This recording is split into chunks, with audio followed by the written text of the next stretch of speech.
నా పేరు రవికిరణ్ అండి. మీరు ఏం చేస్తుంటారు? నేను మెడికల్ రిప్రజెంటేటివ్గా చేస్తున్నాను. ఇప్పుడు రానున్న ఎన్నికల్లో మీరు ఏ పార్టీకి ఓటేస్తారు?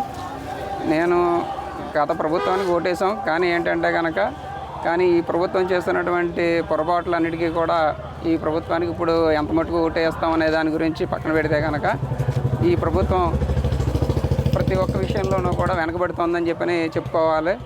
ప్రతి ఒక్క విషయంలోనూ కూడా ఇసుక అనేటువంటి దాని గురించి, ఇసుక విషయంలోనూ వాటిల్లోనూ కూడా కరెంటు రేట్లు పెంచడంలోనూ, జనాలకి ఇసుక అనేది దొరకకుండా చేసి ఈ యొక్క కూలీల యొక్క బతుకు మీద ఆటలాడుకోవడం, ఈ యొక్క వ్యవస్థ అంతా కూడా మొత్తం నిర్వీర్యం అయిపోవడానికి చాలా దోహదపడింది. అంతేకాకుండా మన ఈ రేపొద్దున్న బయటకు వెళ్తే కనుక మీ రాష్ట్ర రాజధాని ఏది అంటే కనుక రాష్ట్ర రాజధాని కూడా పేరు చెప్పుకోలేనటువంటి విధంగా 3 రాజధానులను పేరు పెట్టింది. కానీ ఏ ఒక్క రాజధాని ఏంటనేది కూడా ఎవరికి తెలియని రీతిలో ఉంది. ఆ విధంగా ఈ యొక్క రాష్ట్రాన్ని అధోగతి పాల్పట్టించి రాష్ట్రాన్ని 10 సంవత్సరాలు వెనుకబాటుకు వెళ్ళే విధంగా చేశాడు ఈ యొక్క ప్రభుత్వంలోనూ.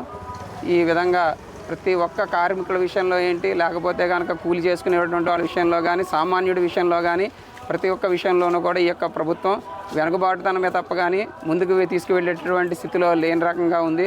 కనుక ఈ యొక్క ప్రభుత్వానికి మనం ఎంత మట్టుకు చిత్తశుద్ధితో ఓటు వేయాలనే దాని గురించి ఒకసారి జనాలంతా కూడా ఒకసారి ఆలోచించుకోవాలి.